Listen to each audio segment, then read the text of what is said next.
9:05 de la mañana, estamos en Enfoque de los Sábados, políticas y acciones contra la corrupción. Tenemos un conjunto de invitados, algunos van a participar solo telefónicamente y otros van a estar aquí en nuestros estudios, todos son personalidades destacadas.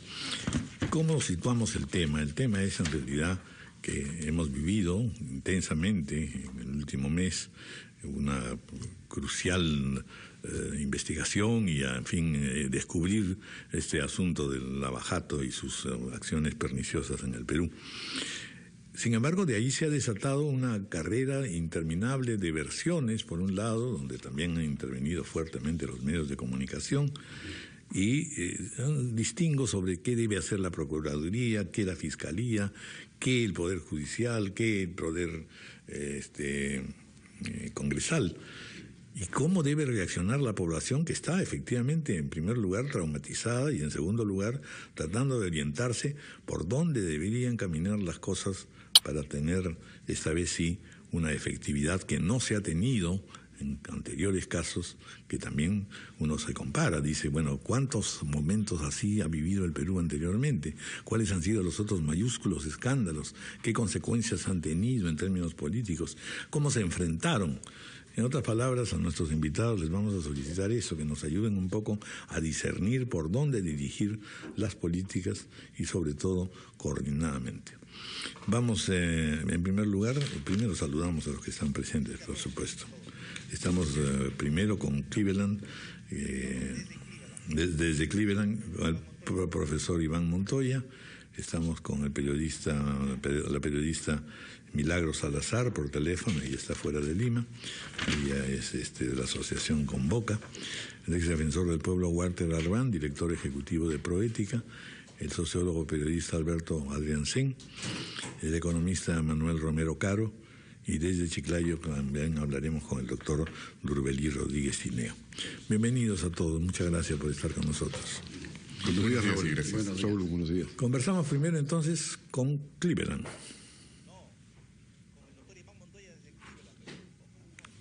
Nos vamos a Cleveland y vamos a hablar con el doctor Iván Montoya. Buenos días, gracias por la invitación. Es usted profesor de Derecho Penal, responsable del proyecto anticorrupción del Instituto de Democracia y Derechos Humanos de la Universidad Católica.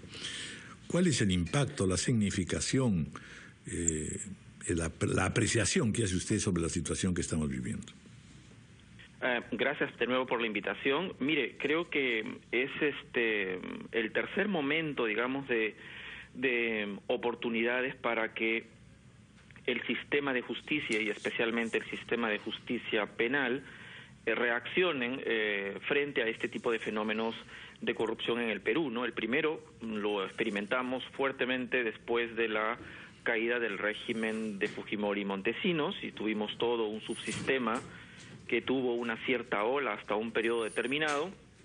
Luego nos ha sorprendido la corrupción a nivel de gobiernos regionales, varios gobiernos regionales involucrados, con varios, en ese momento denominados presidentes regionales presos, y ahora tenemos este nuevo nivel de corrupción fortísima a nivel de los altos proyectos de construcción o de concesión, y que involucra también a altos funcionarios del Estado. Tenemos tres momentos, efectivamente, y este debería ser uno de los que marque, si no lo ha hecho el anterior, evidentemente este debería ser uno de los momentos que marque el punto de inflexión para reducir significativamente o erradicar, aunque eso es prácticamente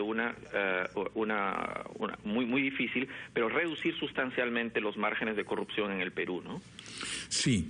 Ahora, lo que uno se pregunta frente a este señalamiento que usted hace es, en realidad, ¿qué operativos, qué instituciones, qué reacciones en general tiene un país frente a todos estos escándalos? Porque tenemos también la impresión que se quedan a mitad de camino, que no se llega efectivamente a interiorizar, por lo menos que hemos ingresado a un estadio en que el país quiere moralización y que ésta se traduzca en políticas y prácticas y directas. Claro, una primera cuestión es que efectivamente las investigaciones fiscales y los procesos judiciales que se abran en algún momento tienen que concluir, probablemente no con todos, absolutamente todos los involucrados, no sé si eso será posible, pero por lo menos con los casos especiales, más sensibles, y que tome efectivamente a altos funcionarios involucrados y no solamente a aquellos funcionarios intermedios o aquellos en los cuales la cuerda se rompe débilmente.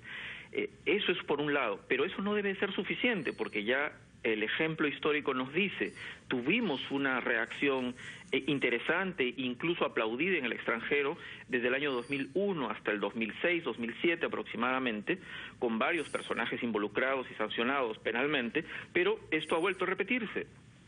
En ese sentido, creo que deberíamos poner el foco en medidas preventivas de carácter administrativo, que algunas se están implementando, y también en medidas educativas a nivel de, que eso es muy importante, mediano y largo plazo, para que no se presenten estos fenómenos más allá de las reformas administrativas que necesitamos profundizar en el Perú, ¿no?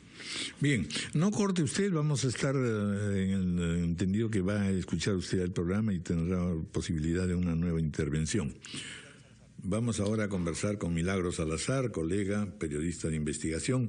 En todo este tema, como en las ocasiones anteriores también, el periodismo de investigación ha sido fundamental y es directora de la asociación Convoca.pe, que está investigando paralelamente con lo que ocurre en el Poder Judicial, en el Congreso, en las esferas políticas, etcétera, en los medios y en medios de investigación, los actos de corrupción y sobornos de las empresas de construcción brasileña en el Perú, Odebrecht y otras firmas. Bienvenida, Milagros, gracias por estar con nosotros. ¿Cómo estás? Buenos días, Raúl. Muchas gracias por la invitación. ¿Cuál es la evaluación que puede hacerse desde el momento con respecto a justamente ello que ha incidido mucho el periodismo de investigación y que en este caso ayuda pues a develar muchas cosas, pero que sin embargo a veces se crean confusiones, debates? ¿Y en qué punto estamos? Sí, sobre los casos de corrupción vinculados a Brasil, a las empresas brasileñas que operan en el Perú, el periodismo de investigación, sobre todo el periodismo independiente, ha estado alertando sobre estos hechos en los últimos años, y ahora pues el tema ya se ha hecho, digamos, masivamente, está demandando una cobertura masiva de todos los medios. Ya explotó. Porque, bueno, ya explotó, ya no hay forma de ir atrás o de verlo, algunas veces sí, algunas veces no, porque lo que está en juego es un sistema de corrupción complejo que estructuró Odebrecht y también que también practicó algunas otras empresas de Brasil como Camargo Correa, que sabemos que también pagó sobornos por la Interoceánica Sur.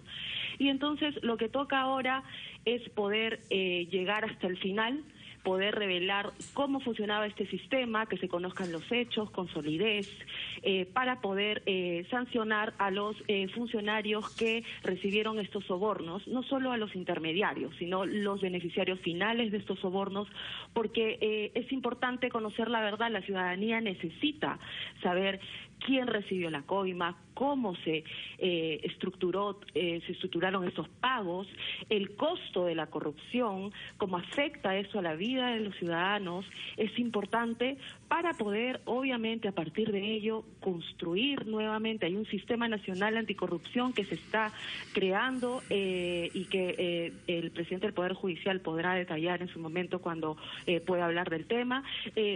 Sin embargo, se necesita, primero, contarle al país cómo se dieron estos hechos. Y el periodismo de investigación puede contribuir, obviamente, con un trabajo responsable, serio, perseverante, que permita que se conozca estos hechos y a partir de ahí tomar las medidas que se necesitan a nivel de sanción, por supuesto, y también de prevención, como se ha mencionado, como ha mencionado el doctor Montoya. Sí, pero sin embargo es importante la verdad para poder dar señales de que esta vez no va a ser una nueva historia de impunidad. Hay mucha incertidumbre y desconfianza de los ciudadanos frente a lo que puedan hacer las autoridades de justicia. Entonces las señales deben ser claras, debe haber transparencia, eficacia en las decisiones que se tomen para poder enfrentar este problema que es complejo, pero que necesita ir a paso firme. Muy bien, no cortes, por favor, para poder continuar en la conversación.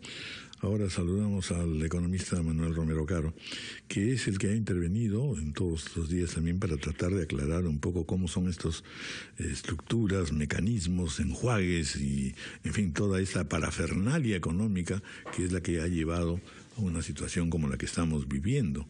Es decir, cuál es el peso económico de las empresas o consorcios brasileños que operan en el Perú, cómo invirtieron, cómo fueron accionando y cómo finalmente comprometieron a tanta gente. Buenos días, Raúl. Alfonso Quirós, en su magnífico libro de Historia de la corrupción en el Perú, dice que quizás el elemento más importante en la lucha contra corrupción es el liderazgo de la misma. Y ese liderazgo necesariamente tiene que estar en el presidente de la República. Y aquí sí quisiera hacer un llamado, digamos, a la consistencia, a la cordura, porque en los últimos días hemos visto desavenencias públicas que pueden generar problemas posteriores. Me explico. El miércoles acá en RPP, el presidente Kuczynski dijo que era difícil permanecer con el mismo contrato y también era difícil cambiarlo, pero que él se inclinaba por hacer un nuevo contrato. Ese mismo día el ministro de Energía y Minas también dijo, estamos refiriéndonos al gasoducto, por supuesto, dijo que en el caso del gasoducto él prefería hacer un nuevo contrato que estuviera libre de los problemas de los ingresos garantizados, los cobros de los recibos de luz, etcétera, etcétera. El día siguiente, el jueves, el ministro de Economía dijo lo contrario, de que en el caso del gasoducto se iba a seguir con el mismo contrato y se iba a respetar todas las condiciones establecidas. El día de ayer, los diarios, por ejemplo, Gestión, sale anunciando de que se va a seguir con el antiguo contrato y se va a respetar. El Comercio dice que se va a modificar el contrato. Entonces, en realidad, este tipo de versiones contrapuestas, pues, generan elementos de juicio que pueden terminar ayudando a Odebrecht, por ejemplo, en un eventual caso ante el CIADI, el centro en el cual se resuelven las diferencias entre los inversionistas. Porque lo que no podemos decir, por ejemplo, es que vamos a respetar el contrato y a la vez hemos anunciado, todos hemos escuchado que dijeron primero que se iban a eliminar los cobros en las tarifas de luz. Yo hace 2 años y medio vengo criticando esto y estoy de acuerdo que hay que cambiarlas. Pero cuando Osinermin sacó su resolución ayer, con buen criterio, no dijo se elimina, dijo se suspende el cobro de la luz, su destino se verá en su momento y no se puede eliminar porque está contra el ordenamiento legal vigente. La piedra angular sobre la que descansan las inversiones extranjeras en nuestro país se llaman los contratos ley. Entonces, un contrato ley no se puede modificar unilateralmente, por más que uno quiera. Entonces, si uno dice, con el contrato antiguo, ¿no? Si uno dice, voy a eliminar el cobro de luz, está alterando lo que se llama cláusula del equilibrio económico y financiero. Te pueden llevar al CIADI y te lo ganan porque el CIADI no es una corte que ve los derechos humanos. Bueno, entonces, en concreto, digamos, lo que me parece importante de acotar, como viene usted haciendo, es que independientemente de lo que tenemos a nivel interno, tenemos también un conflicto internacional, que tenemos que tener una presencia y una manera de presentar las cosas para poder lograr también en el CIADI y en esferas internacionales, pues defensa y acuerdo a favor del Perú, ¿o no? Así es, porque si no respetamos el debido proceso... tanto interno como exterior, claro. O interno con sus resonancias externas. Sí, así es. Estamos en un mundo globalizado y la justicia se ha globalizado también. Entonces nosotros en este caso, el CIADI del Grupo de Banco Mundial es la que arbitra este tipo de discrepancias. Y no vaya a ser que ese sea el juego al que esté llevándonos Odebrecht para poder eventualmente pagar menos por las ganancias ilícitas y por las reparaciones en general. que de las reparaciones, los sobornos es una parte muy pequeña. Grueso está en lo que se denomina las ganancias ilícitas, y esas se determinan analizando proyecto por proyecto, contrato por contrato. Y si estos contratos son ternos a la medida, como es el caso del gasoducto, ya hemos visto de que la representante legal de Odebrecht se reunía en numerosas oportunidades con los ejecutivos de Proinversión para que en los términos de la licitación y los términos del contrato se adecuaran a lo que refería a Odebrecht. Y es bien sencillo. Si Kuntur, que era el proyecto previo a esto, que fue comprado por Odebrecht a un fondo de inversión norteamericano, tenía un pliego de reclamos que presentó Odebrecht.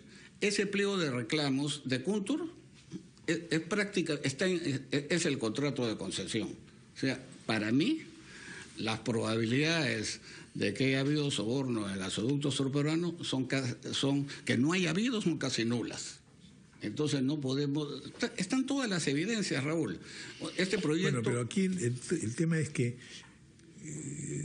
diera la impresión que estamos entrampados entonces entre si en efecto esto es así, que quede demostrado plenamente, y eso corresponde al poder público, corresponde al poder judicial, corresponde a la Procuraduría, corresponde a la Fiscalía, porque estamos ahí en otra resonancia, que es la resonancia en los medios y la resonancia política, que tampoco se resuelve por estas contradicciones de declaraciones. Ahí hay un problema de sacamanteca que hemos visto entre la Procuraduría, que es muy peligroso, y la Fiscalía, que no los invitaron, y tengo la impresión que hemos empezado tarde, Raúl. Este problema empezó la baja auto el 17 de marzo del 2014. Ya han pasado ya vamos a cumplir dentro de poco 3 años. Entonces, hace años que ya se sabía cómo operaba este club mafioso de las constructoras brasileras, que tenía un reglamento que se asemejaba al lenguaje futbolístico, pero que decía, habían 16 equipos que jugaban el torneo nacional, etcétera, etcétera, que había que dejar entrar a las divisiones inferiores. Pero ¿cuál era el objetivo central?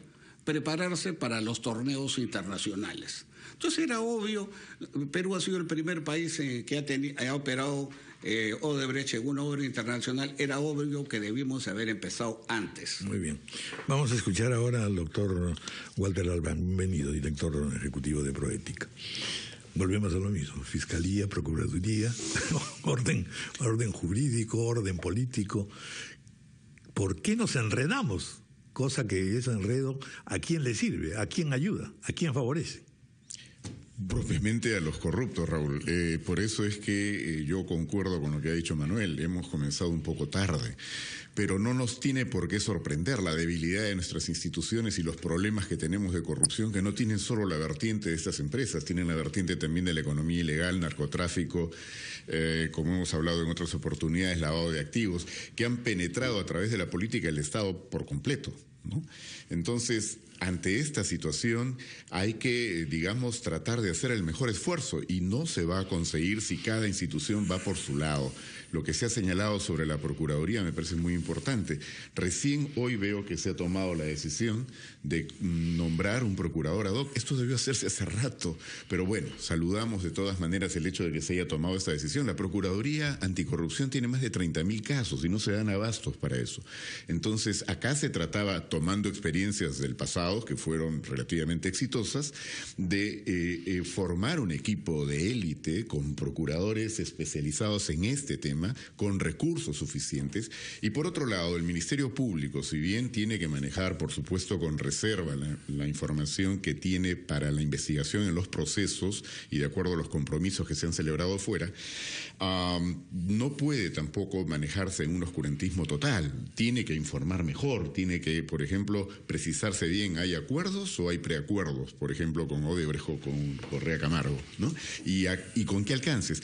Y por otro, tiene que trabajar más de la mano con la Procuraduría. Hay que articular estos esfuerzos. No se puede, digamos, pensar que esto lo va a llevar exclusivamente una de las instituciones.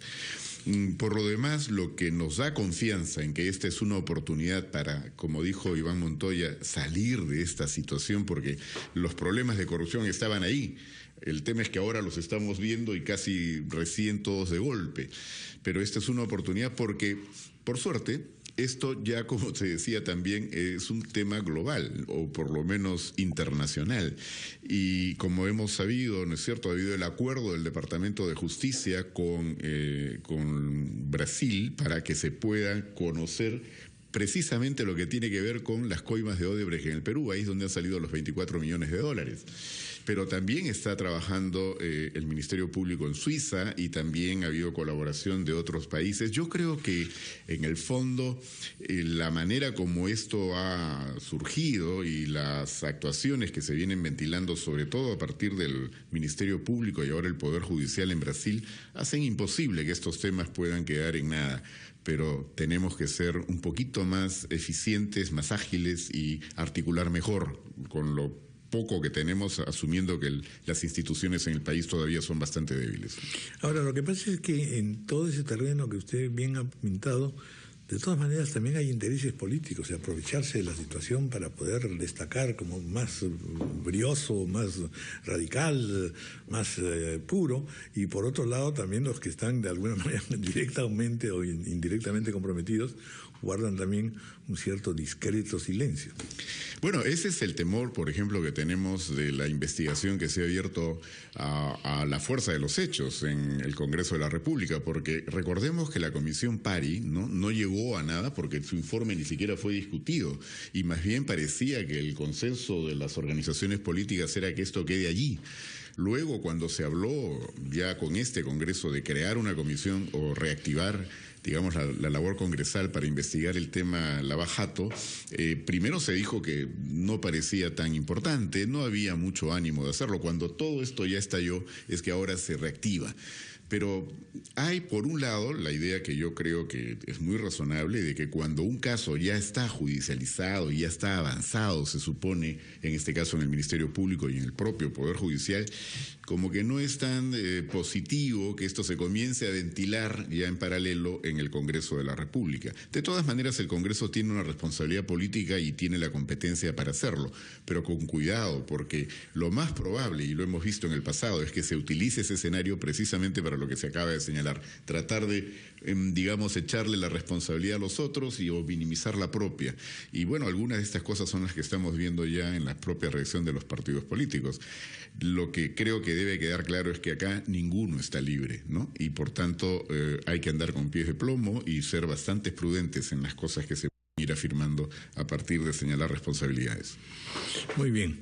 Saludamos también la presencia de Alberto Adriancén, sociólogo, periodista, para que nos cuente un poco cuál es el escenario en el que nos estamos moviendo y cómo resuena o cómo puede tener precedentes o vinculaciones con la esfera latinoamericana, con la esfera sudamericana. Es Brasil, es Ecuador, es Colombia, es Bolivia. ¿No? Chile creo que es el único que se ha resistido. ¿No? También. México, bueno. Todo está metido. Ya. No, fíjate, yo lo primero quizás decir unas cuantas cosas que tú mencionaste al principio, ¿no? Esto, lo que está pasando ahora es muy diferente a lo que pasó el año 2000, que yo lo viví cuando era asesor del presidente Paniagua. Claro, con el presidente Paniagua, claro. Porque era una corrupción concentrada en un régimen, no sé si me explico, ¿no es cierto? O sea, inclusive hasta un par de personas que eran Montesinos y Fujimori, ¿no? Y bueno, y además había una serie de pruebas, pero y que había una clara vinculación entre la corrupción y la política, ¿no es cierto? O sea, que me parece clave, ¿no? Aquí es diferente. Me parece que estamos frente a una... Mi idea es que esta modernización que hemos tenido en base al crecimiento, qué sé yo, ha sido media tenebrosa, porque lo que más se ha modernizado ha sido la corrupción y la delincuencia. ¿No es cierto? No se fija bien. Hace tiempo, o sea, hemos pasado de una corrupción de personajes que se vio vinculados al régimen a una corrupción vinculada a redes. El caso típico es Orellana para mí, como ejemplo sociológico inclusive y político, ¿no es cierto? O sea, que controla fiscales, controla jueces, controla medios, controla una serie de... Y un poco también lo que está pasando acá con nosotros. Es un perfeccionamiento y especialización. Así es. Como hay delincuentes que se especializan en secuestrar, otros que son los que roban, en el que sacan la plata del banco, otros en robar casas. Aquí hay también, hay ciertos grados de modernización. Eso es un trabajo de sociología, además como las sociedades se modernizan en base a las redes, ¿no es cierto? Entonces, aquí lo que más ha crecido son las redes de la corrupción, y además redes que ya están básicamente vinculados a la corrupción misma, y como bien dices tú, hacen los contratos de leyes que es legal todo, ¿no? Han convertido al Estado, como yo digo, de un Estado botín a un Estado corruptor, que es distinto, un control de un sector social y político del Estado. Y eso me lleva a mí a decir que si algo no debemos que hacer con este problema es judicializarlo. Lo que pasó en Italia a mí me parece importante, ¿no es cierto? Porque eso es lo que se está reclamando. Claro, pero yo no veo así, porque ¿qué acabó manos limpias o mano política? Mano política. O sea, porque este es un problema político, porque está asociado al poder empresarial, al poder político, a muchos poderes, y que si no lo discutimos abiertamente, por eso yo no estoy de acuerdo con lo que dice el presidente PPK de pasar la página de Odebrecht y qué sé yo. Creo que hay que discutirlo, porque es un caso, en mi opinión, que nos debe motivar una acción de todos, porque es tan profundo lo que nos ha pasado que si no perdemos esta oportunidad, que ya la perdimos con Paniagua, en mi opinión. Yo no comparto mucho lo que digo al principio. Se acabó Paniagua y se acabó el combate contra la corrupción para mí, ¿no es cierto? Creo que Toledo tiene mucha responsabilidad en eso también, ¿no? Por algo que está mencionado en estos asuntos. Y creo que si no enfrentamos ahora esta oportunidad, mi opinión, un poco pesimista, es que caminamos hacia un Estado fallido, donde la corrupción, casi México, ¿no es cierto? Ya, tú que vives en México, yo también, más o menos sabemos en qué clave estamos hablando. Entonces sí me parece importante politizar en el buen sentido de la palabra. Pero claro, ahí viene el problema el tema, me parece, ¿cuál es esta intensidad y bajo qué reglas, etcétera? Porque al final lo que pareciera que es un análisis político integral y sobre todo moralizador, se convierte en un centro de fuego de ataques y de represalias y de odios y de simpatías y antipatías, y ahí se queda en la anécdota. Pero yo lo comparto contigo, fíjate, un dato, ¿ya? A mí no me gusta el comercio, pero hace unos días sacó un editorial sobre Jamelín y Alan García, la corrupción, ¿no es cierto? El prostituta Jamelín y la rata, ¿no es cierto? Ya. Al día siguiente, Mulder, miembro de la comisión, cita a Gareña Montero en la comisión. En mi opinión es una represalia por el comercio. O sea, hay que evitar eso. O sea, desde el punto de vista... uno puede seguir cuáles son los juegos de los actores políticos y cómo se ponen trabas y cómo chantajea y cómo presiona. Entonces, por eso claro, pero eso hay que evitarlo. Uno puede seguir eso desde la perspectiva de un científico social, así es, está claro, pero en la posición de un ciudadano común y corriente lo único que queda es la desesperanza, es decir, todos somos unos corruptos, todos. Pero como se ha dicho acá, es fundamental el liderazgo del presidente. Desde el punto de vista es fundamental. Yo termino con esto. Paniagua recibía casi todos los días información de perjudicial. Cómo iban los procesos, yo se las daba más, porque me daban a mí quiénes se han capturado, cómo era el tema, todo lo demás, estaba al tanto. Yo pregunto si el presidente PPK está al tanto de todas las cosas que ocurren en el país, cómo se enfrenta. Él se reunía casi una vez por semana con el presidente del Poder Judicial. Bueno, vamos a hacer una pausa, 9:33 y continuamos. A eso me refiero, que tú es una gran actividad. Continuamos con Enfoque los sábados, son las 9:37. Vamos a conversar ahora con el doctor Iván Montoya, que ha seguido, por supuesto, la conversación interesante que hemos tenido. Y lo que le deseo preguntar, doctor, es si en efecto hemos sabido dilucidar ¿A quién le corresponde qué cosa en todo este proceso, que es en realidad un proceso de lavado de conciencia, de Padre y Señor mío, de acusaciones y contraacusaciones, en fin, es casi como una cosa, un remedio cáustico, digamos, que desgraciadamente a veces no se traduce ya en correcciones? ¿Qué es lo que se tiene que hacer en términos, por ejemplo, del Poder Judicial? Mire, el protagonismo central en este momento lo tiene el Ministerio Público. El Poder Judicial va a ser también decisivo en el acompañamiento de las tomas de decisiones respecto de medidas cautelares, respecto de los procesos de acusación cuando estos lleguen y respecto de las sentencias que se tengan que imponer cuando ya estén avanzados los procesos. Pero en esta etapa el actor fundamental es el Ministerio Público y tiene como 3 o 4 factores que tiene que revertir como obstáculos, ¿no? El tiempo transcurrido, es decir, muchos de los casos pueden haber obedecido fines de los 90, 2001, 3, 4, digamos ya más de 10 años. El segundo problema que tiene que enfrentar es el tema de, se trata de actos globalizados, es decir, involucran a muchos países. Nuestra justicia no ha estado acostumbrada a dilucidar con actos de corrupción o de lavado de activos que involucren cruces entre países, de operaciones financieras, operaciones de corrupción de ese nivel. Tercero, el tema de que ahora involucra no solo a personas individuales, sino a estructuras organizadas empresariales, no solo una, sino múltiples, consorciadas, donde hay también dificultades para poder individualizar las responsabilidades. Y tercero, y digamos ahí también habría que tener mucho cuidado, y acá sí le involucra también al Poder Judicial, es que, como siempre, se trata de funcionarios públicos involucrados, tal vez como responsables directos más importantes en el Perú.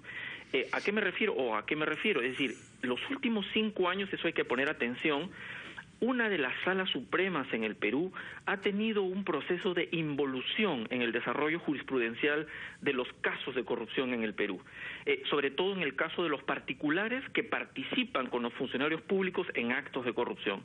Es decir, ha habido sentencias judiciales continuas que señalan que los particulares no pueden ser responsables de delitos de corrupción cometidos por funcionarios públicos.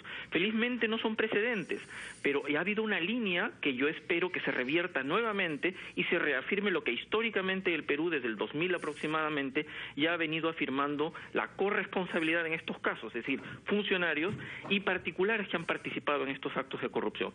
En ese nivel el Ministerio Público tiene la responsabilidad de dilucidar responsabilidades a través de todo el aparato que tiene. Ahora tiene un aparato nuevo, no es el mismo aparato procesal que tenía al inicios de los años 2000 para enfrentar la corrupción de los 90, tiene un aparato nuevo, mejorado, entiendo yo que debe tener una mejor formación y preparación, y entiendo ahora que efectivamente tiene instrumentos, incluso con las modificaciones recientes, que le permite una mayor agilidad e impedir los obstáculos que podrían provenir del entorpecimiento de los abogados de los procesados por corrupción, que dentro de ciertos márgenes, por supuesto, tienen que defender y tienen que hacer su ejercicio de derecho de defensa, pero no pueden obstaculizar el desarrollo y el avance de las investigaciones.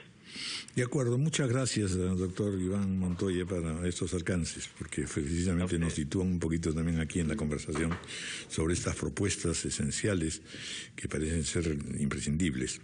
Escuchemos ahora a Milagros Salazar. Milagros, ¿cuál es tu perspectiva después de lo que hemos hecho este planeamiento de posiciones? ¿Por dónde y cuán intensamente debemos caminar? Sí, lo que se ha dicho respecto al protagonismo que ahora tiene el Ministerio Público es muy importante resaltarlo, porque ahora los fiscales peruanos tienen la oportunidad de preguntarle a Odebrecht y también a los representantes de la empresa Camargo Correa de manera concreta si en los documentos incautados por la Policía Federal de Brasil, tanto en Sao Paulo como en Curitiba, tanto en el caso de Odebrecht como Camargo Correa, que proviene de una investigación anterior en el caso de Camargo, que es Castillo de Arena, que incluso viene desde el 2009, que es anterior a Lavallato, se hagan las preguntas puntuales, a la brevedad posible, respecto a apellidos que aparecen en estos documentos en donde se asocia a pagos de sobornos, apellidos que claramente tienen que ver con los expresidentes de 3 gobiernos en el país. Estamos hablando que en el caso de Camargo Correa, de los documentos que se incautaron en el 2009, se menciona el apellido Toledo, el apellido García, vinculado a la palabra campaña, relacionado a pagos de sobornos, y estamos hablando de las iniciales OH también, que aparecen en los documentos que se están analizando, los peritos, que analizaron ya en realidad los peritos de Brasil, de la Policía Federal de Curitiba, y que se asocia al expresidente Ollantumala. Entonces estamos hablando de que ya hay información generada en Brasil que conocen las autoridades del Ministerio Público y que ahora toca en este acuerdo de colaboración con la empresa Odebrecht poder hacer las preguntas correctas para poder realmente llegar al fondo de los hechos. Entonces, lo que yo creo es que en este momento el Ministerio Público tiene un papel definitivamente importante, como ya se ha dicho, y también coincido en que esta vez hay una gran diferencia. La comunidad internacional está, digamos que las autoridades del Ministerio Público en estos momentos, la comunidad internacional está viendo, porque si la información no sale, digamos, por el lado peruano, va a salir de todas maneras. Información por Brasil, por Suiza, por Estados Unidos. Entonces es la oportunidad de que las autoridades hagan historia, es una oportunidad más que una, yo diría que hay que darle el beneficio de la duda de que puedan hacer el trabajo que se necesita, porque además quiero, para terminar, decir algo. Cuando estuve este mes pues en Brasil, en Curitiba y en Brasilia, y pregunté sobre cómo era la reacción de la ciudadanía al inicio del caso Lavallato, en marzo del 2014. Y en efecto, la ciudadanía también dudaba de la justicia brasileña. No se pensaba que podían hacer un buen trabajo por todos los antecedentes. Claro, ahí la movilización en realidad del país fue muy importante, ¿no? Es decir, que no era solamente una decisión institucional. Para poder garantizar la independencia y que los fiscales hagan el trabajo que tenían que hacer. Gracias, Milagros Salazar, por esta intervención. 9:44, vamos a hacer una pausa. Corto plazo, básicamente, para restablecer en primer lugar la confianza en que las cosas van a salir bien, o por lo menos van a estar encaminadas de una manera que conduzcan a cosas positivas. Porque de lo contrario, si no, estamos perdiendo el tiempo y vamos a terminar enredados. Manuel Romero Caro. Bien, tres aspectos. El primero es el tema de determinar cuál va a ser el nivel de reserva del que va a tener el proceso, ¿no? Comentábamos que uno de los factores del éxito del caso Lavallato en Brasil ha sido que el equipo del mismo se apoyaba mucho en informar a la opinión pública, para de esa manera se blindaba ante el tipo de presiones que un proceso de estos tiene, inmensas presiones políticas, económicas, sociales. En la medida en que tú vayas informando a la opinión pública, no solamente te blindas, sino tienes un apoyo. En este caso son 3 millones de brasileros que se movilizaron para presentar una iniciativa ciudadana de 10 puntos de la lucha anticorrupción. Entonces acá hay que ver, no podemos estar trabajando pues en secreto, todo es secreto, que no se conoce nada, porque eso también se puede prestar para otro tipo de especulaciones. Así que de una vez por todas hay que determinar cuál es el nivel de secreto. El segundo tema era la estrategia. Creo que en este caso la estrategia es como una escalera. Hay que ir de menos a más.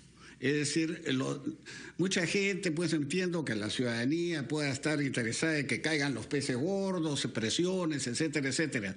El mecanismo no funciona así. Justamente la delación premiada, la cooperación eficaz, como quieras llamarla, empieza de los niveles inferiores, que a su vez van delatando a sus inmediatos superiores y así van subiendo. Marcelo Odebrecht fue delatado, que es de la primera constructora, fue delatado por el segundo por la tercera y así sucesivamente. Cuando le llegó el turno a Odebrecht, tuvo que delatar a los políticos y etcétera, etcétera. Entonces, tampoco hay que apresurarnos. Esto tiene una estrategia y toma tiempo.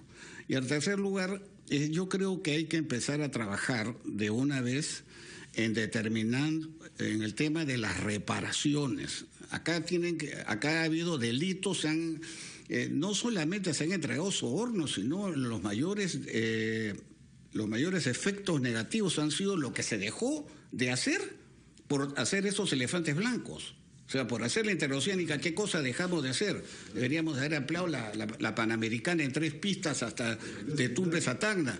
Entonces, para determinar el nivel de reparaciones, hay que precisar el nivel de ganancias ilícitas. Los sobornos sí, pero los sobornos, con el debido respeto, es un monto mucho menor con el de las ganancias ilícitas. Pero nadie quiere entrar al tema de las ganancias ilícitas porque implica entrar con mameluco al barro, estudiar los contratos y ver y cuantificar esas cifras. Y corresponsabilidad, corresponsabilidad entre Estado y sector privado también. Bueno, vamos a escuchar ahora a Walter Olban, doctor Walter Olban.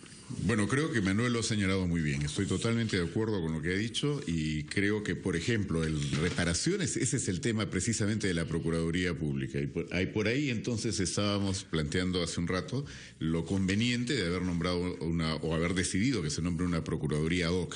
Es una buena medida. Hay que ponernos al potenciarla día. Incluso. Hay que tratar, por supuesto, de fortalecer eso y un trabajo más articulado con el Ministerio Público que no puede basarse en un secretismo absoluto. Así como en Brasil el Ministerio Público daba a conocer da a conocer lo que está avanzando, igual ha ocurrido, por ejemplo, con el Departamento de Justicia en los Estados Unidos, que hizo público inmediatamente un documento donde da cuenta, entre otras cosas, del soborno pagado en el Perú. Esto es importante porque, si bien, como lo ha señalado aquí el colega respecto a la cuestión de Adrián C., sobre la cuestión de que no hay que judicializar, creo que entendido bien, lo hemos conversado hace un momento, no se trata de que no puedan haber juicios porque no cabe la impunidad, sino que no hay que dejar esto solo en el ámbito, en el terreno, ¿no? Encapsular. Encapsularlo, efectivamente, porque es un fenómeno político y esto, como decíamos, debe servir para que el Perú cambie. El escenario internacional tiene una serie de factores que hacen, yo creo, más factible que esta vez lleguemos más lejos y que no quede esto solamente en la sanción de algunos cuantos, sino en cambiar radicalmente la lógica con la que funciona el Estado peruano. El rol de la sociedad civil es importantísimo. En Brasil se movilizaron millones, sí, el domingo se han movilizado millones también en República Dominicana. Hay en todos los países donde ha habido recuperación de la corrupción, la gente ha salido a las calles, ya respaldado iniciativas para que se pueda trabajar en esa dirección. Desde Proética, por ejemplo, que somos capítulo peruano de Transparencia Internacional, pronto tenemos un evento acá de los capítulos que tienen que ver con los países donde el caso Lavajato ha tenido implicancias y queremos tener una conversación franca con fiscales, autoridades de Estados Unidos, de Brasil o de Perú. Eso me parece muy interesante. Para que esto se pueda efectivamente trabajar de una manera mucho más. Es la primera vez que tenemos pues una dimensión internacional, como también lo señalaba Romero, ¿no es cierto? Así es. Así que eso hay que tenerlo en cuenta, ¿no? Ya no estamos en un lío interno provinciano, como eran un poco los casos que se No, es más, antes. por eso es que estamos promoviendo también algo que está, por ejemplo, en la Convención contra la Corrupción a nivel de Naciones Unidas, y es la posibilidad de actuar conjuntamente. En este momento, más que tener que celebrar acuerdos para cooperar entre uno, podrían haberse establecido equipos de fiscales de multinacionales que pudieran trabajar en conjunto y en paralelo. Esto se ha conversado con varias autoridades, incluso lo hemos conversado también con el fiscal de la Nación acá, y hay una buena actitud respecto a la posibilidad de por primera vez echar a andar estos mecanismos. Por esa dirección creo que debemos caminar. Muy bien, Alberto Arianse. Yo creo que la primera cosa es que el presidente debe ponerse a la cabeza de la lucha contra la corrupción. Es cierto, respetando la independencia, la ¿Qué autonomía. significa eso de ponerse a la cabeza? Tiene que, o sea, él no puede decir, insisto, que hay que pasar... Que tendría que ser el gran orador, tendría que ser el tiene que sabe decirle todo, ¿qué cosa? Entonces escuchó un mensaje así contundente del presidente sobre la corrupción. O sea, más allá de nombrar una comisión que duró, que hasta ahora no sé qué cosa ha propuesto. Pero eso te parece que es sospechoso, No es defectuoso, sospechoso, sino que me parece que si no hacemos algo político, o sea, fíjate, la prensa italiana es muy interesante, porque todo el asunto de las manos limpias acabó con Berlusconi. O sea, y todo lo que pasó en Guatemala hace poco acabó con un presidente que es peor que se fue. Y ahora está en Italia con Beppe Grillo. Lo que yo sé es que si no enfocamos el tema de la corrupción en un sentido no solamente judicial, pero además de judicial. Pues yo creo que no es justicia sin castigo, el tema de la impunidad en este país central se va a repetir. Porque tenemos que saber, porque si no vamos a acabar votando o religión de los corruptos o votando mejores corruptos o mayores corruptos que los anteriores. Entonces, o sea, por eso yo creo que el problema es la corrupción y ahora que es internacional, así, ¿no es cierto? Así como el plan Cóndor en el 70, el plan Odebrecht. ¿Tú tienes alguna noticia de, por ejemplo, cómo se ha manejado esto en Colombia? Este tema de Odebrecht y compañía. Es parecido, o sea, bueno, Colombia también es un país tan corrupto como el nuestro.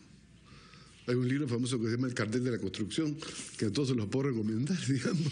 Pero lo que quiero decir es que, ¿por qué? Porque finalmente esta corrupción se ampara en el poder político.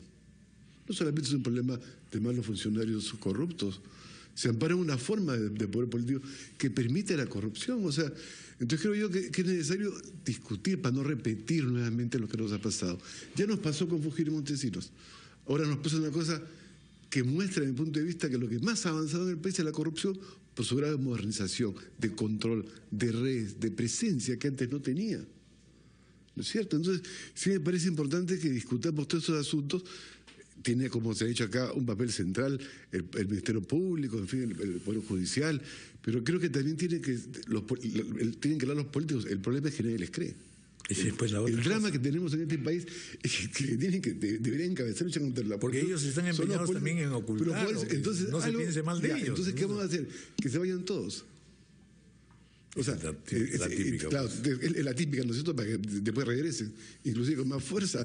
Entonces, tenemos que también enfocar, o sea, desde mi punto de vista, el tema del lado también político, porque, o sea, luchar contra la corrupción es también una forma de relegitimar el Estado, que está contra delegitimado, ¿no es cierto? Hay cosas que tú derivas de la lucha de corrupción, o sea, yo valoro la importancia de los fiscales, en fin, de los procuradores, me parece muy bien, creo que todo lo que ha dicho Walter es correcto, pero creo que darle también un tema, un enfoque político para que no se repita, o por lo menos podamos controlar que estas cosas no sucedan, ¿no es cierto? Porque nadie está libre de la corrupción, o sea, ninguna sociedad es absolutamente incorruptible. Entonces, me parece que esas cosas hay que comenzarlas a discutir. Y como yo digo, el drama es que esto coincide además con un momento de crisis política muy fuerte. El PPC está en crisis, el APRE está en crisis, la izquierda está en crisis, PPK no es un partido. ¿A quién recurrimos? Al Chapulín Colorado. ¿Qué nos salvará? ¿No es cierto? Porque en realidad cuando los políticos deben encabezar una renovación política y moral del país, no lo pueden hacer. Muy bien.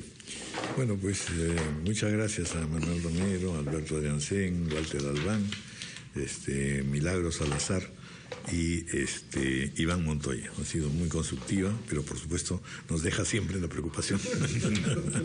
Muchas gracias, muy amable. Gracias, amigo.